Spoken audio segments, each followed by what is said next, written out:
The video begins with shaky footage, but its emotional impact is unmissable.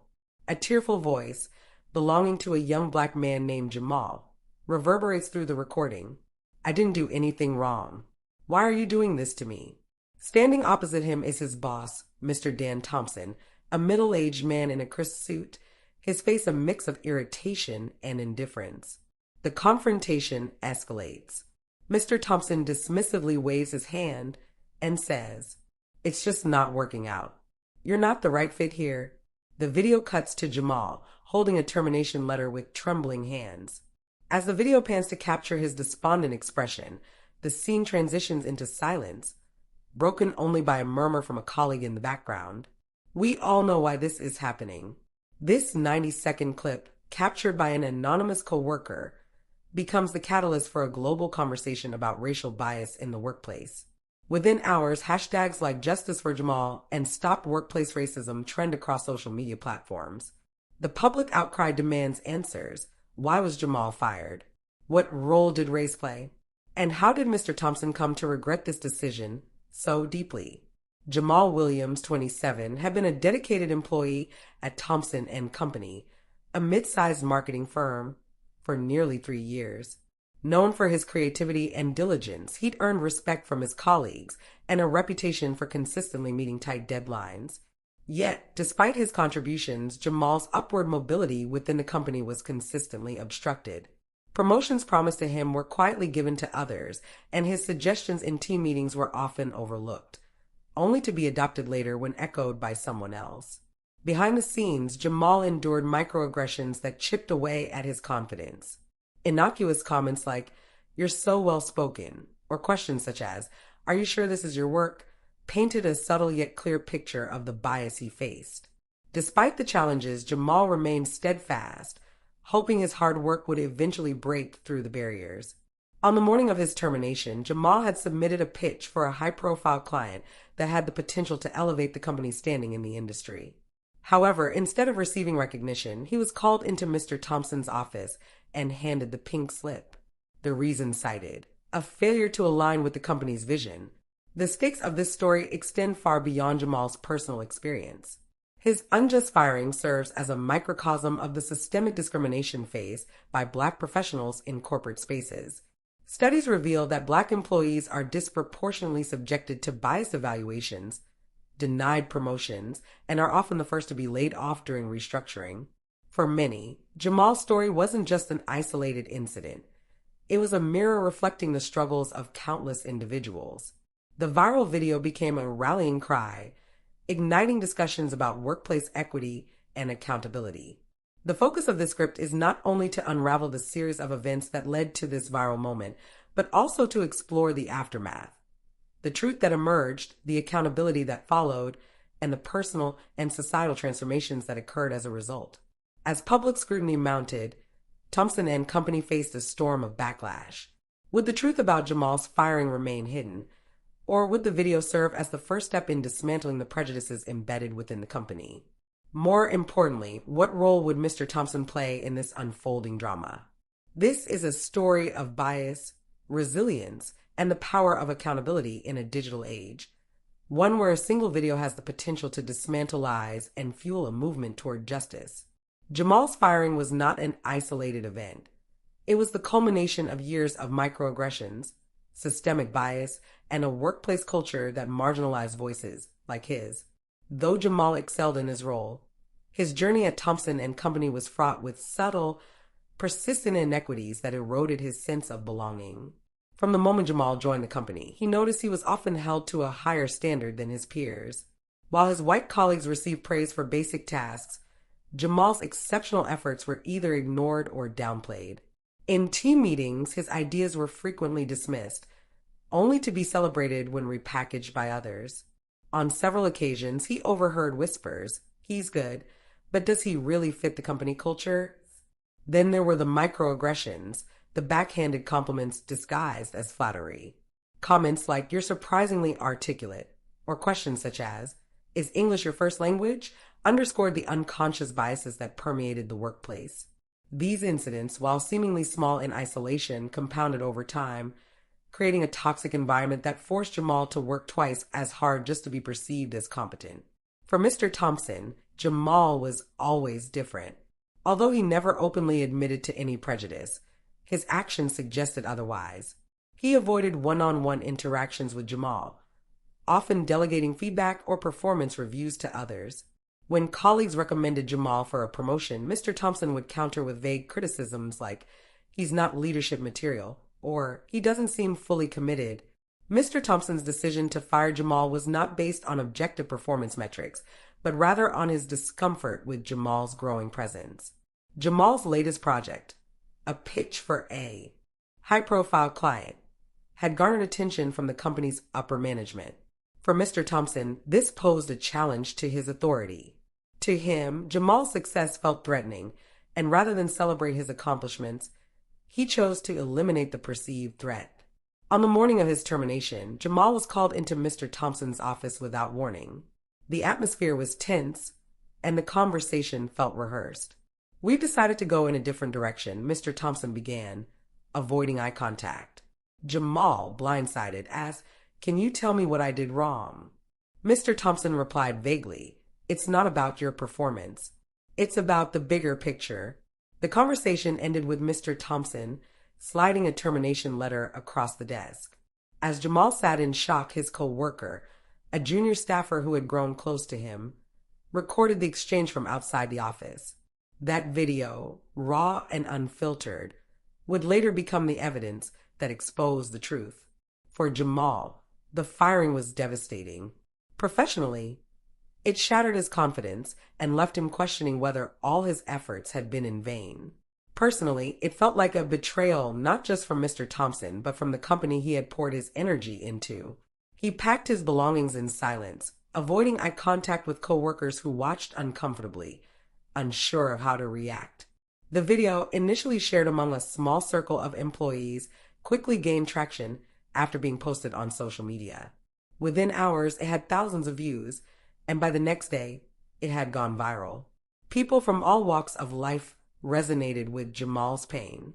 The clip became a lightning rod for discussions about workplace discrimination, sparking outrage and demands for accountability. The public's reaction was swift and intense. Social media was flooded with comments. "This happens every day to Black professionals, and it's finally being exposed. How many talented individuals are sidelined because of someone's prejudice? Companies need to do better. This is unacceptable." Prominent activists and influencers amplified the video, tagging Thompson and company and calling for immediate action. Legal experts weighed in, discussing whether Jamal's termination violated anti-discrimination laws. Former employees of the company began to share their own stories of bias, painting a damning picture of the workplace culture. As the story gained momentum, it became clear that Jamal's firing was part of a larger pattern. Research studies were shared widely, highlighting the systemic barriers Black professionals face. Black employees are often underrepresented in leadership roles despite being equally qualified. They are 1.5 times more likely to be overlooked for promotions. Implicit bias in performance evaluations disproportionately impacts career progression. Jamal's story, though deeply personal, was also deeply universal. It shone a light on the pervasive inequalities that exist within corporate structures, forcing many to confront uncomfortable truths about their own workplaces. The viral video served as an unfiltered testament to Jamal's plight. Its raw authenticity made it impossible for Thompson and company to dismiss the allegations as unfounded. It also gave Jamal a voice, turning what could have been a quiet act of injustice into a public reckoning. The public outcry marked the beginning of a shift. The video didn't just expose Mr. Thompson's actions, it amplified the voices of countless others who had experienced similar discrimination. It was no longer just about Jamal, it was about dismantling the systems that allowed such injustices to persist. In less than 24 hours, Jamal's termination video amassed over 1 million views across multiple platforms. The grainy footage, paired with the raw emotion of his voice, struck a chord with viewers. Prominent hashtags like #JusticeForJamal and #WorkplaceEquality began trending. Influential figures, from social justice activists to celebrities, shared the clip, demanding an explanation from Thompson and Company. Public outrage mounted as users dissected every moment of the video. Some pointed out the condescending tone in Mr. Thompson's voice, while others focused on the co-worker's muttered comment, "We all know why this is happening." The video wasn't just a story about one employee. It became a symbol of systemic workplace discrimination. The internet mobilized with incredible speed. Former employees of Thompson and Company began sharing their own experiences anonymously, using platforms like Twitter and Reddit to expose a pattern of bias within the company. I left Thompson and Company because I was tired of being overlooked for promotions I deserved. The culture fit excuse is their favorite line. It's just code for racism. One whistleblower even leaked internal emails where senior management discussed Jamal's firing. In one damning email, Mr. Thompson allegedly wrote, "Jamal's attitude doesn't align with our values. It's best we part ways before he becomes a bigger issue." Journalists picked up on these stories, further amplifying the scandal. Investigative reporters reached out to former employees, piecing together a timeline of incidents that painted Thompson and Company as a company plagued by a toxic culture of exclusion and favoritism. Thompson and Company was unprepared for the firestorm. Their initial response, a vague statement claiming, "We value diversity and inclusivity in all aspects of our business," only fueled the outrage. Critics lambasted the company for failing to address the specific allegations and for refusing to take responsibility for Jamal's firing. Meanwhile, Mr. Thompson faced personal backlash. Social media users unearthed past comments he had made, which hinted at his biases. One Facebook post from years prior read, "Sometimes people need to learn their place in the hierarchy." Screenshots of these posts spread like wildfire, further tarnishing his reputation. Protests began outside Thompson and Company's headquarters, with demonstrators holding signs that read, "No justice, no business, and stop workplace racism." Several high-profile clients distanced themselves from the company, suspending contracts and demanding answers.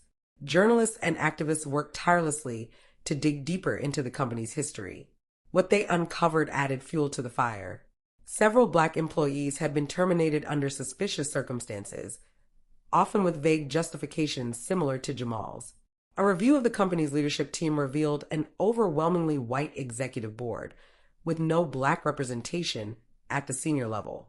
Documents leaked by a whistleblower showed that Black employees consistently earned less than their white counterparts for the same roles. Former employees shared emails they had sent to HR detailing instances of discrimination, which were met with either no response or dismissive replies. Prominent activists like Nina Hayes, a leader in workplace equity movements, took an interest in Jamal's case.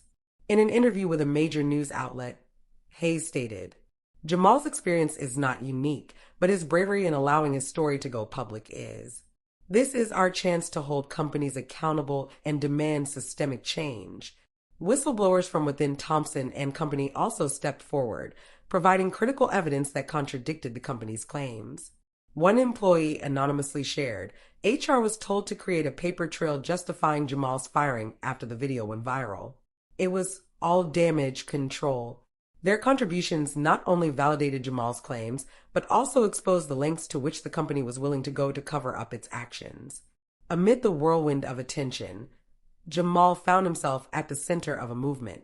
While he was heartened by the overwhelming support, he also grappled with skepticism.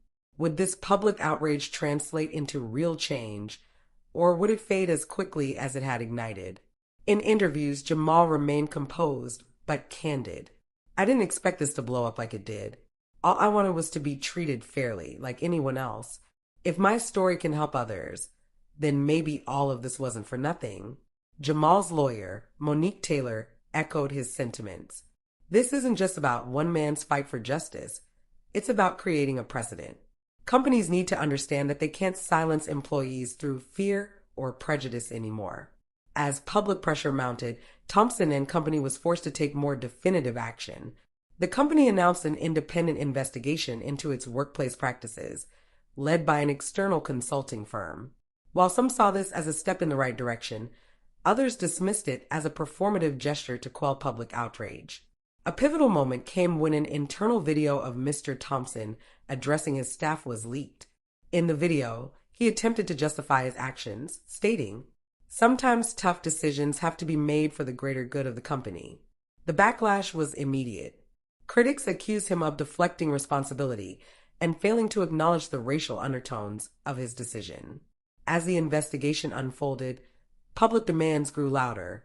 Activists called for the immediate reinstatement of Jamal, along with compensation for emotional and financial damages, a transparent review of company policies to address implicit bias and discrimination, the resignation of Mr. Thompson as CEO of Thompson and Company. Pressure from both the public and major clients forced the company into a corner. They could no longer deny the systemic issues within their organization. Despite the chaos, Jamal found strength in the support he received from strangers worldwide. Messages poured in from people who shared similar stories of workplace discrimination, thanking him for shedding light on the issue. Jamal began to see his fight as part of a larger battle for equity and justice. As the investigation neared its conclusion, the public waited with bated breath. Would Thompson and Company finally admit to its wrongdoings? And would Jamal receive the justice he deserved? The mounting pressure on Thompson and Company reached its tipping point. After weeks of protests, boycotts, and media scrutiny, the company's board of directors released a public statement. They announced the termination of Mr. Thompson as CEO, stating, "We recognize that the actions taken by our leadership do not align with the values we strive to uphold. We deeply regret the pain caused by this incident and are committed to rebuilding trust through meaningful action." The statement also included a promise to implement significant changes within the organization, including mandatory diversity training, a review of hiring and promotion practices, and the establishment of an independent oversight committee to address workplace complaints. For many, this was a victory. However, skeptics questioned whether these measures were genuine or merely a public relations strategy to salvage the company's reputation. While the public cheered Mr. Thompson's removal, Jamal's battle continued in court. With the help of his lawyer, Monique Taylor, he filed a lawsuit against Thompson and Company for wrongful termination, emotional distress, and racial discrimination. The case garnered widespread attention, with Monique leveraging the viral video and additional evidence to build a compelling argument. During the trial, former employees testified about the company's toxic culture, corroborating Jamal's experiences. The leaked emails and internal documents became critical evidence, revealing a pattern of systemic bias. After months of legal proceedings, the court ruled in Jamal's favor. He was awarded significant damages, including compensation for lost wages, emotional distress, and legal fees. More importantly, the court mandated that Thompson and Company implement legally binding reforms to address workplace discrimination. For Jamal, the victory was bittersweet. No amount of money can erase what I went through, but I hope this sends a message to other companies. You can't get away with treating people unfairly. Jamal's journey of empowerment was fueled by the overwhelming support he received from the public. Messages of encouragement flooded his inbox, and strangers reached out to share their own stories of resilience. Community organizations rallied around Jamal, offering resources and platforms for him to advocate for workplace equity. He was invited to speak at conferences, share his story on panels, and participate in initiatives aimed at dismantling systemic bias. One of the most emotional moments for Jamal came during a town hall meeting where a young professional said, "Your bravery gave me the courage to stand up to my own boss. Thank you for being a voice for all of us." These interactions reinforced Jamal's resolve to continue fighting, not just for himself, but for others who face similar challenges.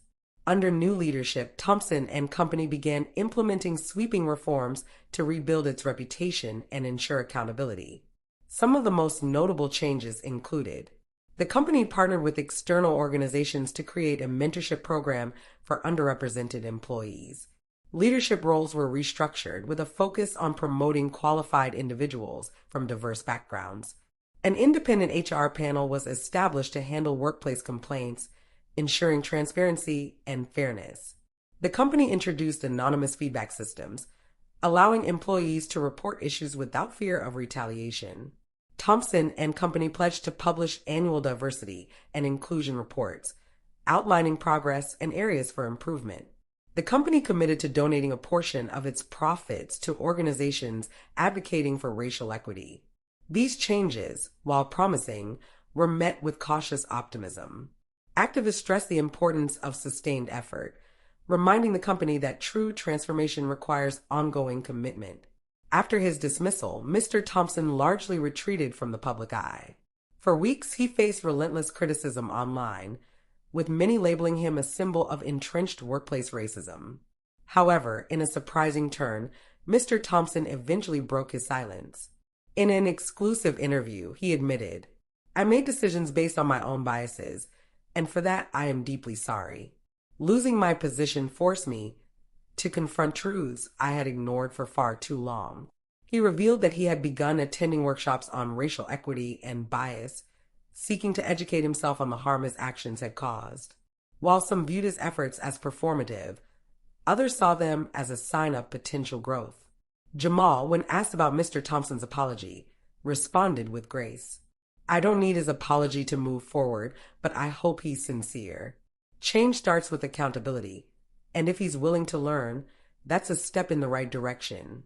The impact of Jamal's story extended far beyond Thompson and company.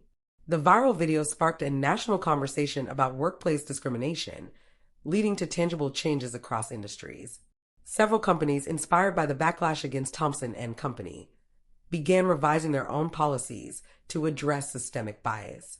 Industry-wide pledges to improve diversity and inclusion became more common, with accountability measures tied to these promises. Legislators introduced new workplace anti-discrimination bills, emphasizing protections for marginalized employees. Advocacy groups used Jamal's case as a rallying point to push for stricter enforcement of existing laws. Media outlets and influencers amplified stories of workplace inequality, fostering a greater understanding of the challenges faced by Black professionals. Training programs on unconscious bias became standard in many organizations, signaling a shift toward more equitable practices. While the progress was undeniable, challenges remained. Critics noted that many companies still treated diversity efforts as checkbox exercises rather than meaningful commitments. Additionally, the burden of holding organizations accountable often fell on marginalized employees themselves, perpetuating cycles of burnout and frustration. Jamal acknowledged these challenges, but remained hopeful. "We've taken steps forward, but there's still so much work to do. Change doesn't happen overnight, but with enough voices, it's possible." For Jamal, the experience was transformative. While the road had been arduous, it had also given him a platform to advocate for change. He founded an organization, Equity Now, aimed at supporting individuals facing workplace discrimination and promoting systemic reforms. Reflecting on his journey, Jamal said, "I never wanted to be in the spotlight, but if my story can help even one person feel seen or heard, then it was worth it." As the dust settled, Jamal's story became a beacon of resilience and justice. It reminded people of the power of speaking out, the importance of accountability, and the possibility of growth, even in the face of deep-seated prejudice. Though the scars of his experience would never fully fade, Jamal emerged stronger, determined to create a better future for others. Months after the viral video reshaped his life, Jamal sat in his small yet bustling office, the headquarters of Equity Now, the advocacy organization he had founded. What began as a personal journey to seek justice had evolved into a mission to support others facing workplace discrimination. Jamal reflected on the whirlwind of events. He had gained more than legal victories and public support. He had found a renewed sense of purpose. "Losing that job felt like the end of everything, but it was really the start of something bigger than myself," he shared during a keynote address at a workplace equity summit. Despite his newfound platform, Jamal was candid about his struggles. Fame came with its own challenges: constant scrutiny, a lack of privacy, and the emotional toll of being a symbol for a larger cause. Yet he embraced his role, knowing it was a chance to make a difference. Thompson and Company, once synonymous with discrimination, had transformed into an unexpected case study in redemption. The reforms it implemented, though initially viewed with skepticism, became a blueprint for other companies seeking to address systemic bias. Employees reported a noticeable shift in workplace culture. Regular workshops, transparent complaint processes, and leadership diversification created an environment where employees felt heard and valued. One employee remarked, "It's not perfect, but it's progress. I never thought I'd see the day where our voices actually mattered here." The company's turnaround became a subject of academic studies, with researchers analyzing how public accountability could drive corporate reform. However, critics caution that such change should not rely solely on viral moments, but instead be embedded as a proactive responsibility. The incident highlighted the dual-edged nature of social media. On one hand, platforms like Twitter and Instagram amplified voices that might otherwise have gone unheard. The video of Jamal's unjust firing mobilized millions, sparking outrage and inspiring collective action. On the other hand, the intense scrutiny and rapid dissemination of information brought challenges. False narratives circulated, and individuals unrelated to the incident faced harassment due to misidentification. Jamal himself experienced moments of burnout, overwhelmed by the pressure of being in the public eye. Social media experts noted the need for greater digital literacy and ethical engagement, urging users to balance activism with empathy and accountability. The ripple effects of Jamal's story extended far beyond Thompson and Company. National conversations about workplace equity gained momentum, prompting policy changes and inspiring similar whistleblowers to come forward. Lawmakers introduced new workplace anti-discrimination measures, including increased penalties for noncompliance and mandatory diversity audits for large corporations. Companies across industries embraced unconscious bias training and implemented policies to ensure fair hiring and promotion practices. Activists noted that while these steps were imperfect, they signified progress. Jamal's story inspired a wave of documentaries, articles, and podcasts exploring workplace discrimination. These media pieces amplified the voices of marginalized workers and pushed audiences to confront uncomfortable truths. Jamal often spoke about the deeper lessons from his experience. This wasn't just about me or one bad boss. It was about a system that allows bias to fester unchecked. Change happens when we all take responsibility, whether it's calling out injustice, supporting those affected, or examining our own biases. One poignant moment occurred during a panel discussion when Jamal addressed an audience member who asked how they could help. Start where you are, educate yourself, challenge unfair practices, and amplify the voices of those who are too often silenced. It's not about being perfect. It's about being intentional. Jamal's advocacy work inspired a new generation of leaders committed to equity and justice. His organization, Equity Now, grew into a national network offering legal resources, mentorship programs, and workshops for underrepresented employees. For Jamal, success wasn't measured by headlines or accolades, but by the stories of those who found hope through his efforts. He often recounted the email from a young woman who, after watching his journey, confronted her own discriminatory employer and won. "Your story gave me courage. Thank you for showing me that we can fight back and win."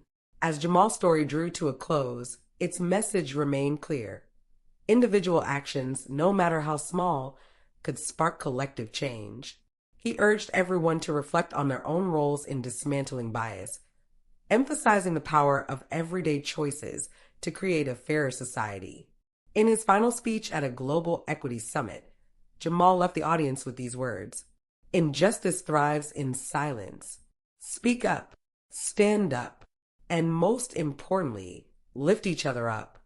Together, we can create a world where fairness and dignity aren't privileges, but rights for everyone." Jamal's journey became a testament to the strength of resilience and the power of truth. It reminded the world that even in the face of deep-seated prejudice, change is possible when individuals unite to demand it. Though challenges persisted, the story served as a beacon of hope, a reminder that one voice, amplified by many, could inspire a movement.